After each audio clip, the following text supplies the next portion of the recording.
దేవునికి స్తోత్రములు. ప్రభు పేరిట ఈ కార్యక్రమం వీక్షిస్తున్నట్టు ప్రియ దేవుని జనాంగమా, మీ అందరికీ నా వందనాలు తెలియపరచుకుంటూ ఉన్నా. వందనాలు. అయితే ఈరోజు 9వ ఎపిసోడ్కి వచ్చాము. సబ్జెక్టు సృష్టికర్త. నా పేరు ముందుగానే మీకు తెలుసు, నా పేరు రాజారావు, ఎవాంజలిస్ట్. సబ్జెక్ట్ సృష్టికర్త. ఇది ప్రభు క్రిస్టియన్ ఛానల్. ఈ రిఫరెన్స్ కోసం అది చెప్తూ ఉన్నా. ఇప్పుడు 9వ ఎపిసోడ్కి వచ్చాం. మనం ధ్యానిస్తున్నది ఏంటంటే, వేదాల్లో సేమ్ బైబిల్ గ్రంథంలో లాంటి దేవుడి గురించి, బైబిల్ గ్రంథంలో దేవుడు ఎట్లాంటి వర్ణన ఉందో అదే వర్ణన వేదాల్లో ఉంది దేవుడి గురించి. ఆ దేవుడు ఎవరో తెలుసుకోవట్లా, కాబట్టి అది తెలుసుకుంటాక అవసరమైనటువంటి సమాచారం మీ ముందుకు తీసుకొస్తూ ఉన్నా. ముందు మనం తెలుసుకుని ఉంటే ఎవరికైనా చెప్పడానికి వీలవుతూ ఉంటుంది, కాబట్టి ముందు తెలుసుకుని. ప్రకృతి దేవుడికి భయపడుతుందని మనం బైబిల్ గ్రంథంలో దేవుడి ద్వారా మనం చూసాం. ఆయన గద్దిస్తే సముద్రం నెమలించింది, గాలి తుఫాను ఆగిపోయింది, ఏది జరగాలంటే అది జరిగినాయి. అది అంటే ప్రకృతి ఆయనకి భయపడుతుంది. మరి ఈ యొక్క వేద ఋషుల ద్వారా బయలుపరిచింది కూడా దేవుడు అన్న ఆయనకి ప్రకృతి భయపడాలి. ఆయనే దేవుడు. ఎవరికైతే ప్రకృతి భయపడద్దో ఆయన దేవుడు అన్నాడు. అట్లా ప్రకృతి భయపడినటువంటి వేరే దేవుళ్ళు ఎవరైనా ఉన్నారా అని మనం ఆలోచించుకుంటే, అట్లా ప్రకృతిని శాసించేటువంటి దేవుళ్ళు ఎవరు ఇంకొక చోట దొరకడు, ఇక్కడ దొరుకుతాడు. కానీ బైబిల్ ఈ యొక్క వేదాల్లో చెప్పింది దేవుడు అన్న ఆయనకి ప్రకృతి భయపడాలి అనేటువంటి మాటలు చెప్తా ఉన్నాడు. అది ఏంటి అంటే, తైత్తరీయోపనిషత్తు 8:1. తైత్తరీయోపనిషత్తు అని ఒక ఉపనిషత్తులో ఇలా ఉందట. భీషాస్మాద్వాతః పవతే భీషోదేతి సూర్యః భీషాస్మాదగ్నిచ్ఛేనచ్చ మృత్యుర్ధావతి పంచమ ఇతి. దీని యొక్క అర్థం ఇలా ఉంది. ఈ సృష్టికర్త యొక్క భయం వలననే వాయువు వీచుచున్నది, సూర్యుడు ఉదయించుచున్నాడు. ఇతని భయం వలననే అగ్నియు ఇంద్రుడును తమ విధులను నిర్వర్తించుచున్నారు. 5వ వాడగు మృత్యువు కూడా ఇతని భయం వలనే స్వకార్యమును నిర్వర్తించుచున్నాడు. ఇది దేవుడు. దేవుడు అన్న ఈయన. ఆయనకి దేవుడు భయపడాలి. వాయువు వీస్తుంది అంటే ఆ దేవుడు భయంతో.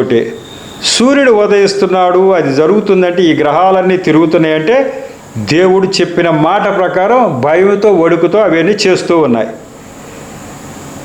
అలాగే అగ్ని, ఇంద్రుడు అట్లా ఎవరి విధులు వాళ్ళు నిర్వర్తిస్తున్నారు. ఆఖరి మృత్యువు కూడా దేవుడు యొక్క మాట జవదాట జాలదు. దేవుడు ఏదంటే దాని ప్రకారమే జరుగుతుంది. దేవుడు వర్షం కురవాలంటే వర్షం కురుస్తుంది, లేదంటే లేదు అని బైబిల్ గ్రంథంలో దేవుడి గురించి మనం చెప్పుకున్నాం. అట్లా జరిగిన సందర్భాలు తెలుసు. కానీ వేదాల్లో చెప్పి దేవుడు అన్న ఆయన ఎవరంటే ఇట్లాంటి వాడే దేవుడు అంటున్నాడు. అట్లా ఇంకా ఏ దేవుడు అధీనంలోనైనా సరే ఉందా? ఏ దేవుడు చెప్తే దాని ప్రకారమే జరుగుతున్నట్టు, ఇదిగో నా వలనే ఇవన్నీ జరుగుతుందన్న వాళ్ళు ఉన్నారో ఆలోచించుకుంటే, ఇవన్నీ కూడా జరిగే దేవుడే అసలు దేవుడని ఈ యొక్క ఉపనిషత్తులో చెప్పారు. ప్రకృతి అంతా భయపడాలి. అటువంటి దేవుడు అసలు దేవుడు అని చెప్తా ఉన్నాడు. అందుకే సూర్యుడిని మరి దేవుడని మనం ఆరాధిస్తుంటే అది తప్పు అన్నాడు. ఎందుకంటే అది నా చేత నిర్మింపబడిందని చెప్పగలరు. మరి ఇంకా దేవుళ్ళుగా చెప్పబడిన వారు ఎవరైనా కూడా ప్రజలు తెలుసో తెలియకో సూర్యుడిని చంద్రుడిని ఆరాధిస్తూ ఉంటే మరి చెప్పాలిగా, అవన్నీ నాకు భయపడే ఉన్నాయి గ్రహాలు, మీరు వాళ్ళని ఆరాధిస్తారేంటి అని చెప్పాలిగా. అలా చెప్పని వాళ్ళు దేవుళ్ళు కాదు, అలా చెప్పిన వాడు మాత్రమే దేవుడు అని ఈ యొక్క ఉపనిషత్తులో చెప్పబడి ఉంది.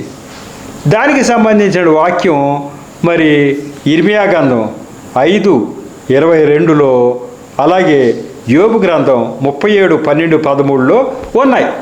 దేవుడి మాటకి ఇలా జరుగుద్ది ఇలా జరుగుద్ది ఇలా జరుగుద్ది అని దాంట్లో ఉన్న 2 రెఫరెన్స్లు ఎలా ఉన్నాయో చూడండి. సముద్రము దాటలేకుండునట్లును దాని తరంగములు ఎంత పొర్లినను అవి ప్రబలలేకయు ఎంత ఘోషించినను దాని దాటలేకయు ఉండునట్లును నిత్య నిర్ణయం చేత దానికి ఇసుకను సరిహద్దుగా నియమించిన నాకు మీరు భయపడరా, నా సన్నిధిని వణకరా? ఇదే యెహోవా వాక్కు. దేవుడు చెబుతున్నాడు. సముద్రం ఎందుకంట పొంగి రావట్లేదంటే ఆయన నియమించాడంట. ఆ ఇసుకను దాటి నువ్వు రావటానికి వీల్లేదని. అందుకనేమో మా నేటివ్ ప్లేస్ కూడా ఆ యొక్క సముద్రం పక్కనే ఉంటుంది, సత్రవపాలి. నా చిన్నప్పటి నుంచి చూస్తున్నా అది ఎంతగా ఆ యొక్క పొంగి వచ్చినా అది దాటి రాదు. ఇక్కడికి ఏమి అడ్డు ఉండదు, రావాలంటే వచ్చేయచ్చు కానీ రాదు. ఎందుకు రావట్లేదు? వచ్చిన అలలు మళ్ళీ వెనక్కి వెళ్ళిపోతాయి. ఏదో లాక్కున్నట్టే వెనక్కి. ఇక్కడ పల్లం ఉన్నా కూడా అవి వెనక్కి వెళ్ళిపోతూ ఉంటాయి. ఏదో లోపల నుంచి ఒకటి లాక్కున్నట్టు మళ్ళీ వెనక్కి వెళ్ళిపోతాయి, పొంగి రాదు. ఇదిగో ఇది చేసింది నేనయ్యా అని చెప్పి బైబిల్ గ్రంథంలో చెప్తాడు. ఇవన్నీ కూడా నేనే నిర్ణయించాను అని చెప్పి దేవుడు చెప్పాడు. అంటే ప్రకృతి ఆయన ఆజ్ఞ ప్రకారం పనిచేస్తుందన్నమాట. సముద్రం పొంగి పొంగి ఎందుకు రావట్లేదు అంటే ఆయన ఆజ్ఞ ప్రకారం అన్న. అట్లా ఇంకో చోట ఏ దేవుడైనా చెప్పాడో ఇదిగో నా యొక్క ఆజ్ఞ వల్లే ఈ సముద్రం పొంగి రాకుండా వెనక్కి మళ్ళీ వెనక్కి వెళ్ళిపోతున్నాయి అల్లాని ఎవరైనా చెప్పారా? చెప్పలా. ఇక ఇట్లా చెప్పిన దేవుడు ఈయన, ఇది నేను చెప్పానయ్యా అందుకు చేస్తుందని చెప్పాడు. అలాగే యోబు గ్రంథం 37వ అధ్యాయం 12-13 వచనాలు ఇలా చెప్తా ఉన్నాయి. ఆయన వలన నడిపింపబడిన వై నరులకు నివాసయోగ్యమైన భూగోళం మీద మెరుపును మేఘములను సంచారము చేయును. ఈ మెరుపు మేఘాలు సంచారం చేస్తాయట. ఎట్లా? ఆయన వలన నడిపింపబడినవే, దేవుడు ఆజ్ఞ ప్రకారమేట. ఆయన వాటికి ఆజ్ఞాపించిన యావత్తును అవి నెరవేర్చును. ఏవి నెరవేర్చేవి?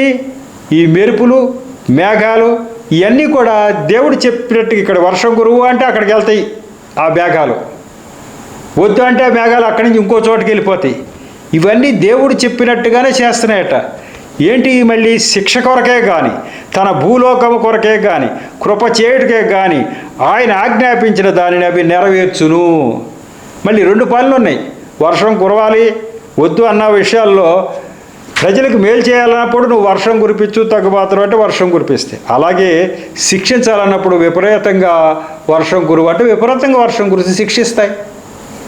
అంటే దేవుడు ఆజ్ఞ మేరకే శిక్ష కానీ ఇంకో దానికి కూడా దేవుడు ఏం చెప్తే అదే చేసేవి ఆ యొక్క మేఘాలు మెరుపులు అని చెప్తా ఉన్నా. అంటే ప్రకృతి అంతా ఆయనకి భయపడుతుంది. అట్లా భయపడే దేవుడే అసలు దేవుడని ఈ తైత్తిరీయోపనిషత్తులో ఈ యొక్క వేదాల్లో రాయబడి ఉంది. కాబట్టి వేదాల్లో చెప్పబడిన దేవుడు సాక్షాత్తు బైబిల్ గ్రంథంలో చెప్పబడిన దేవుడే. ఆ సారూప్యం మరి ఈ యొక్క పాస్టర్ గారు దాన్ని తీసుకొచ్చి రావటం జరిగింది. ఆ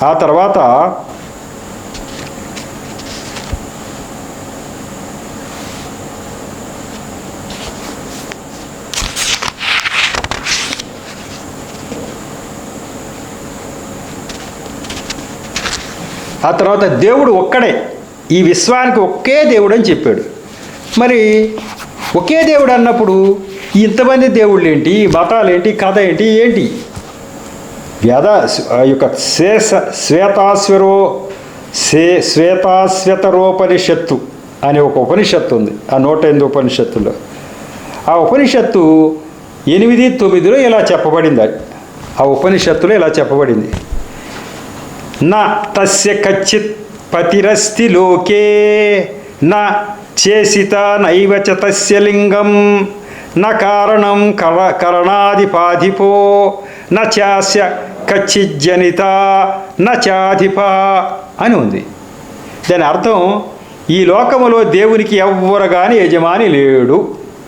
ఒకడే దేవుడు, ఆయనకి యజమాని లేనే లేడిక. అతనిని గుర్తించి తెలుసుకోవడానికి ఏ గుర్తు లేదు. అంటే ఆయన నేను ఉన్నవాడను అన్నవాడనని మన బైబిల్ గ్రంథంలో చెప్పాడు. నేను ఒక్కడనే, నేను స్వయంగా ఉన్నానని చెప్పాడు. అట్లాగే దేవుడు అన్న ఆయనకి ఒక యజమాని లేడు, ఒకే దేవుడు. అన్నిటికీ కారణం ఆయనే.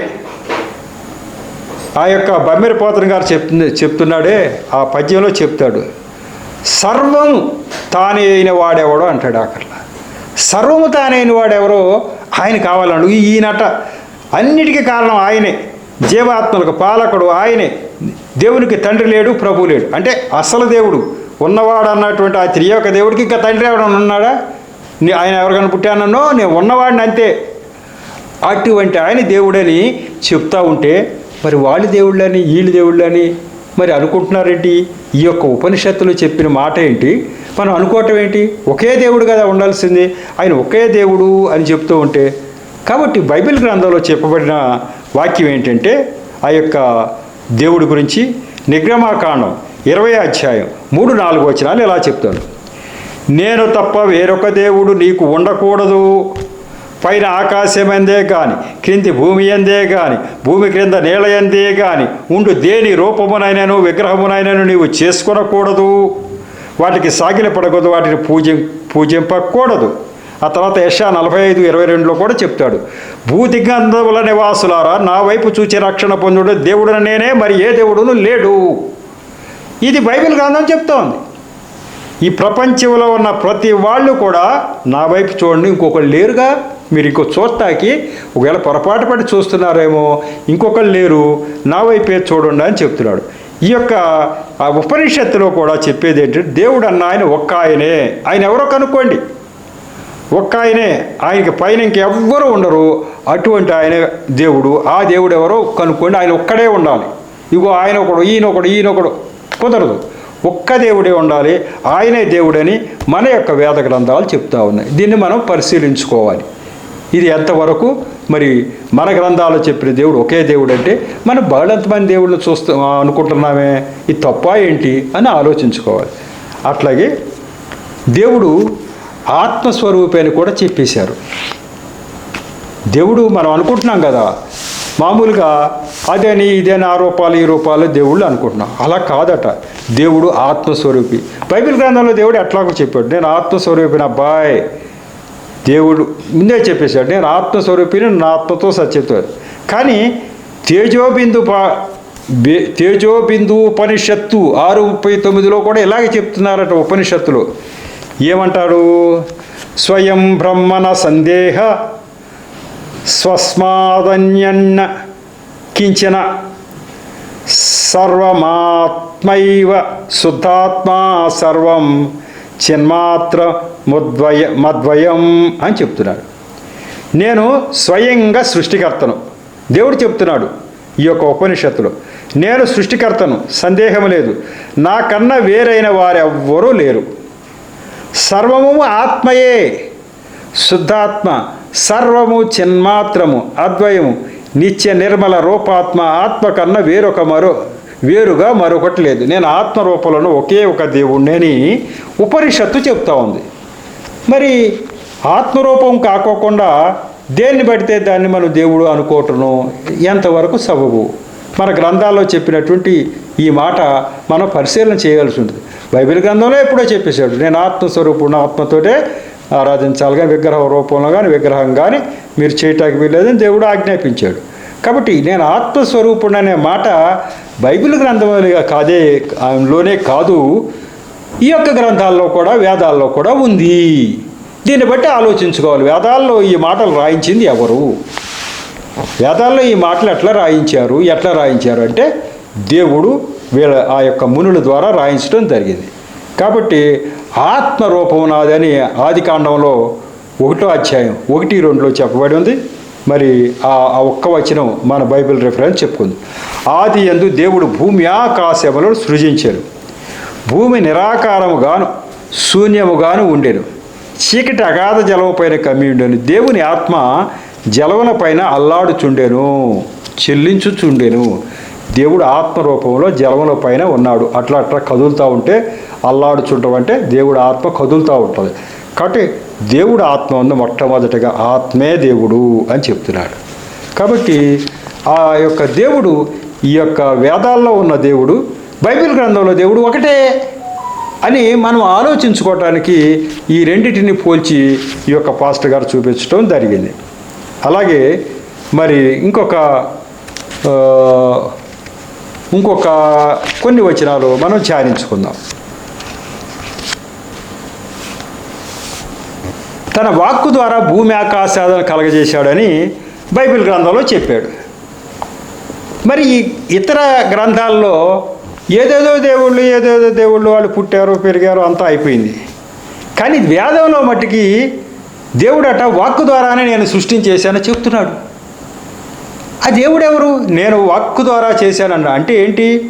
బైబిల్ గ్రంథంలో దేవుడు అక్కడ కూడా మాట్లాడేశాడు. వేదాల్లో ఋగ్వేదం 4వ మండలం 56వ సూక్తి 3వ మంత్రం ఆ మాట ఏం చెప్తున్నా అంటే స ఇత్ స్వపా భువనేశ్వాస య ఇమే ద్యావా పృథివీ జజాన ఉర్వీ గభీరే రజసీ సుమేకే అవంశే ధీర సత్యా సమైరత్ అని శ్లోకం ఋగ్వేదంలో. ఎవడు ఈ భూమి ఆకాశములను కలగజేసినాడు? ఆయన నిజముగా విశ్వమంతటా సత్క్రియలు చేయువాడు. ఆయన దేవుడు. భూమి ఆకాశాలను ఎవరు కలగజేశారో ఆయన దేవుడు.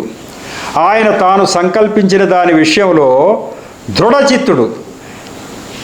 కదల్చవీలు కానివియు సౌందర్యవంతమయు నిరాధారంగా నిలబడినగు ఈ భూమి ఆకాశములను ఆయన తన మాట ద్వారా పరిభ్రమింపజేయుచున్నాడు. భూమి ఆకాశాలనట ఆయనే నిర్మించి నిరాధారంగా నిలిపారని చెప్తున్నాడు. బైబిల్ గ్రంథంలో ఉంది, శూన్యంలో వేలాడదీశా అని చెప్పి. ఇక్కడ ఎక్కడుంది? వేదాల్లో ఉంది. నిరాధారంగా నేను ఏర్పాటు చేశా అన్నాడు. ఇంకా దేవుడిగా చెప్పబడిన ఎవరైనా ఇట్లా నేను నిరాధారంగా సూర్యచంద్ర నక్షత్రాలను నిలిపానని చెప్పడం ఎక్కడైనా ఉందా? లేదు. ఆ సూర్యుడే దేవుడిని నన్ను ఆరాధిస్తుంటే ఆయన దేవుడు అంటారేంటి అబ్బాయి? నేను దాన్ని నిలిపే నిరాధారంగా అని ఎవరైనా చెప్తున్నారా? లేదు. కానీ వేదంలో దేవుడు చెప్తున్నాడు ఇదిగో నిరాధారంగా. కాబట్టి వేదంలో దేవుడు ఎవరన్నమాట? బైబిల్ గ్రంథంలో దేవుడే. నిరాధారంగా నిలిపాను అని మరి బైబిల్ గ్రంథంలో దేవుడు చెప్పాడు. అవే మాటలు చెప్తుంది. వేదంలో ఈ దేవుడి గురించే చెప్పబడి ఉంది. నేను వీటినన్నిటి నిరాధారంగా నిరూపించాను. ఇంకా వేరేగా దేవుళ్ళు ఎవ్వరు కూడా ఇవి నేను నిలిపానని చెప్పలా. ఈ చెప్తున్నాడు ఎవరు? వేదాల్లో చెప్పబడిన దేవుడు బైబిల్ గ్రంథంలో దేవుడు తప్ప మరొకరు కాదు అని దీంట్లో రుజువు అవుతూ ఉంది. ఈ శ్లోకాల ద్వారా అర్థమైంది ఏంటంటే వేదాల్లో దేవుడు ఆయన గురించి ఫుల్గా చెప్పేశాడు. ఎక్కడ? భారతదేశంలో కూడా యేసు ప్రభు రాకముందే అక్కడ బైబిల్ గ్రంథం పాత నిబంధనలో రాయటం కాదు, ఇక్కడ కూడా తన ఆత్మ ద్వారా మూల ద్వారా చెప్పేశాడు. కానీ ఆయన ఎవరో వెతకల, ఎవరో తరచి చూడలా. దాన్ని పక్కన పడేసి ఏ ఆచారం వస్తుందో ఆ ఆచారమే దేవుళ్ళని కొనసాగుతూ ఉన్నారు. కాబట్టి ఈ దేవుడు బైబిల్ గ్రంథంలో శ్లోకాలకు సంబంధించిన దేవుడు, వేదాల్లో శ్లోకాలకు సంబంధించిన దేవుడు బైబిల్ గ్రంథం దేవుడే అని దీని ద్వారా మనకి నిరూపితమవుతా ఉంది. అలాగే దేవుడు ఒక్కడేనని మరి ఇదే సమస్య. చాలామంది దేవుళ్ళు ఉన్నారు అనేది కొందరు అనుకుంటా ఉంటే ఒక్కడే దేవుడని బైబిల్ గ్రంథం చెప్తా ఉంది. ఇదేగా తగాదాలు. నేను ఒక్కడే దేవుడు అని చెప్తా ఉంటే అదేంటి మేము కూడా మా తక్కిన వాళ్ళు కూడా దేవుళ్ళే అంటున్నారు. కానీ వేదంలో ఏం చెప్తుందంటే ఒక్కడే దేవుడు అని చెప్తున్నాడు వేదం. వేదం ఎవరిది? భారతదేశంలో మునుల ద్వారా రాయబడింది. అక్కడ కూడా వేదంలో ఒక్కడే దేవుడు అని చెప్తున్నాడు. అంటే వేదంలో చెప్పబడిన దేవుడు బైబిల్ గ్రంథంలో దేవుడే, ఇంకొక దేవుడు కాదు, ఒక్కడే దేవుడు అని చెప్తున్నాడు. దాని గురించి వాక్యం ఏం చెప్తుంది, ఆ శ్లోకం ఏం చెప్తుందో ముందు చెప్తా.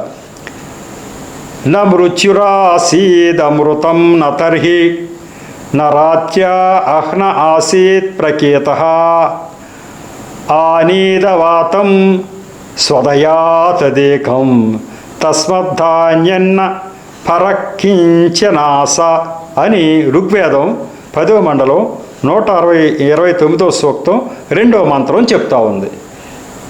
దాని అర్థం ఏంటి అంటే ఆ కాలంలో మరణము లేదు, జీవము లేదు, పగలు లేదు, రాత్రి లేదు. స్వయంభూవుడైన దేవుడు తన బలము ద్వారా ఈ ఉన్న వాటిని ఆయన కలుగజేయక ముందు ఆయన తప్ప మరేమీ లేదు. ఎంత చక్కగా చెప్తున్నాడు. అసలు దేవుడు ఎవరయ్యా అంటే ఒక ఆయన ఉన్నాడు. ఈ యొక్క భూమి ఆకాశాలన్నీ కలగజేయక ముందు ఆయన ఒక్కడే ఉన్నాడు. అక్కడ మరణం లేదు, జీవం లేదు, పగలు లేదు, రాత్రి లేదు. స్వయంభూవుడైన దేవుడు ఒక్కడే ఉన్నాడు ఈ సృష్టిని చేయకముందు. ఆయన ఒక్కడే ఉన్నాడు, స్వయంభూవుడు. ఉన్నవాడను అనువాడను నేను స్వయంభూవుడని బైబిల్ చెప్పింది. ఆ దేవుడు ఒక్కడే ఉన్నాడు, ఈ సృష్టిని ఆ తర్వాత కలగజేశాడని వేదం చెప్తుంది. మరి ఇదేంటి? ఈ సృష్టిని ఆయన కలగజేశాడని బైబిల్లో ఎలా చెప్పాడో అలాగే వేదం చెప్తుంది. కాబట్టి వేదాల్లో ఉన్న దేవుడు బైబిల్ గ్రంథం దేవుడే. ఇది పసిగట్టడానికి మరి ప్రయత్నం చేయలేదు కానీ ఎవరు. ఖచ్చితంగా ఈ మాటలు ఈ మన యొక్క వేదాల్లో ఉన్న దేవుడికి సంబంధించినవి. ఇక అది మనం బైబిల్ గ్రంథం రిఫరెన్స్ వాడడం కూడా చెప్పుకోవాలి కాబట్టి అది కూడా చెప్తున్నాను. ఏంటి అంటే యెషయా గ్రంథం 43వ అధ్యాయం 11-12 వచనాల్లో చెప్పాడు, నేనే యెహోవాను, నేను తప్ప వేరొక రక్షకుడు లేడు, ప్రకటించేవాడను నేనే, రక్షించిన వాడను నేనే, దాన్ని గ్రహింపజేసిన వాడను నేనే, ఏ అన్య దేవతయు మీలో నుండి ఉండలేదు, నేనే దేవుడను, మీరే నాకు సాక్షులు, ఇదే యెహోవా, నేను ఒక్కడనే దేవుడిని అబ్బాయి అని చెప్పి చెప్పడం జరుగుతుంది. అలాగే ఇంకొక వచనం కూడా ఉంది, ద్వితీయోపదేశ కాండం 32 అధ్యాయం 39వ వచనం చెప్తుంది, ఇదిగో నేనే దేవుడును, నేనే. అసలు ఎంత స్పష్టంగా నేనని ఒకసారి ఊరుకోట్ల దేవుడు, నేనే దేవుడిని అంతే. ఇందాక కూడా అంతే, నేనే యెహోవాను అన్నాడు. ఇప్పుడు అంటున్నాడు, ఇదిగో నేనే దేవుడిని, నేను తప్ప వేరొక దేవుడు లేడు. ఇటువంటి పదం మృదు మధురంగా చెవులకి ఇంపుగా ఉంటుంది. ఎందుకంటే మా బోటి వ్యక్తులకి నేను దేవుడు అని చెప్పిన వాడు ఒక్కడ కూడా లేరేంటి అని ఎంతో తల బద్దలు కొట్టుకునేవాడు. ఏ దేవుడు వాళ్ళ దేవుడు అంటారు, వీడి దేవుడు అది అస్సలు దేవుడు ఎవరండి బాబు, నేను దేవుడు అని ఒక్కడ చెప్పరే అనుకునేవాళ్ళం మేము. ఇట్లా ఎంత స్పష్టంగా చెప్పిన దేవుడు ఎక్కడున్నాడని మాకు తెలియదు. ఇప్పుడు తెలిసిన తర్వాత అమ్మా ఎట్లా చెప్పిన దేవుడు ఉన్నాడా అనుకున్నాం. ఇదిగో నేనే దేవుడును, నేను తప్ప వేరొక దేవుడు లేడు, మృతిని అందించేవాడను నేనే, బ్రతికించేవాడను నేనే, గాయపరచేవాడు నేనే, స్వస్థపరచేవాడు నేనే, నా చేతిలో నుంచి విడిపించేవాడు ఎవడునూ లేడు. ఎంత పవర్ఫుల్ దేవుడో చూడండి. ఇదిగో నేను అట్లాంటి దేవుడిని అంటున్నాడు. అట్లాంటి దేవుడు అసలు దేవుడని మరి ఋగ్వేదంలో కూడా చెప్పబడిన శ్లోకం ఇందాక చదువుకున్నాం. ఆయన తల బలం ద్వారానే మొత్తం చేశాడు, ఉన్న ఆయన ఒక్కడే అని. ఇదిగో ఇవన్నిటికీ నేనే అధిపతిని అని ఈయన చెప్తా ఉన్నాడు. మరి ఈ వాక్యాల ద్వారా మన వేదాల్లో యేసు ప్రభు గురించి లేదా బైబిల్ గ్రంథంలో దేవుడి గురించి లేదా ఉన్నదంతా అదే వేదాల్లో. 131 శ్లోకాలండి, ఒక్క శ్లోకం కాదు, 2 శ్లోకాలు కాదు, 131 శ్లోకాలు ఈ పాస్టర్ గారు వెలికి తీసి రాశాడు. దేవుడి యొక్క ఆత్మ ప్రేరణ చేత ఇంత పట్టుదలగా రాశాడు. అంటే ఇన్ని పోని 1 కాదు 2 కాదు, ఇన్ని శ్లోకాల్లో మరి దేవుడు ఉన్నాడు. అసలు దేవుడు మరి మాకు కనపరచుకోలేదండి. ఇజ్రాయేల్ ప్రజలకే ఆయన కనపరుచుకున్నాడని భారత ప్రజలు అనుకోవటం ధర్మమా? భారత ప్రజలు ఈ యొక్క దేశంలో మరి ఈ వేదాల్లో ఇవన్నీ చదివి అయ్యో మనకు కూడా కనపరుచుకున్నాడే, మనం గ్రహించలేకపోయామే, మనం చూసుకోలేకపోయామని అనుకోవాలా? లేకపోతే మాకు చెప్పలేదా అనొచ్చా? చెప్పలేదా గంటకు లేదు, చెప్పాడు. 131 శ్లోకాల ద్వారా ఆయన ఎవరో చెప్పాడు. కాబట్టి ఆ యొక్క వచనాలు దేవుడు స్వయంభూవుడు అనే పదాలు యొక్క బైబిల్ గ్రంథంలో అయితే నేను ఉన్నవాడను అన్నవాడను అని చెప్పేశాడు, నేను స్వయంభూవుడు. అట్లాగే ఆ యొక్క మరి వేదాల్లో ఆ దేవుడి గురించి ఏమని చెప్తుందో ఉంది. యథాత్మతత్వేన తు బ్రహ్మతత్వం దీపోపమేనేహ యుక్తః ప్రపశ్యేత్ అజంధ్రువం సర్వతైర్విశుద్ధం జ్ఞత్వాదేవం ముచ్యతే సర్వపాశై. జన్మరహితుడు, శాశ్వతమైన వాడు, సకల ప్రకృతి తత్వముల వికారముల నుండి ప్రత్యేకింపబడి పరిశుద్ధమైన వాడు నాకు ఆ దేవుని సాక్షాత్కరించుకుని సకల బంధాల నుండి మానవుడు విముక్తి పొందుతాడు అని శ్వేతాశ్వతరోపనిషత్తు 2వ అధ్యాయం 15వ వచనం చెప్తా ఉంది. దేవుడు జన్మరహితుడు, ఆయనంతటా ఆయనే ఉండాలి, ఆయన ఎవరికి పుట్టకూడదు. ఆయన జన్మరహితుడు, శాశ్వతమైన వాడు, సకల ప్రకృతి తత్వముల వికారం నుండి ప్రత్యేకింపబడి పరిశుద్ధమైన వాడుగా ఉన్నాడు. ఆయన దేవుడు అంటున్నాడు. ఈ పరిశుద్ధమైన వాడు, బైబిల్ గ్రంథంలో దేవుడు అని మనకు తెలుసు, కానీ మరి వేదాల్లో కూడా ఇదే మాట చెప్పాడే, ఈయన దేవుడు అని అర్థం అవటం లేదా? కాబట్టి దీని ద్వారా కూడా మనం ఈయన దేవుడు అని మనం ఖచ్చితంగా మనం నిర్ధారించుకోవచ్చు. ఇకపోతే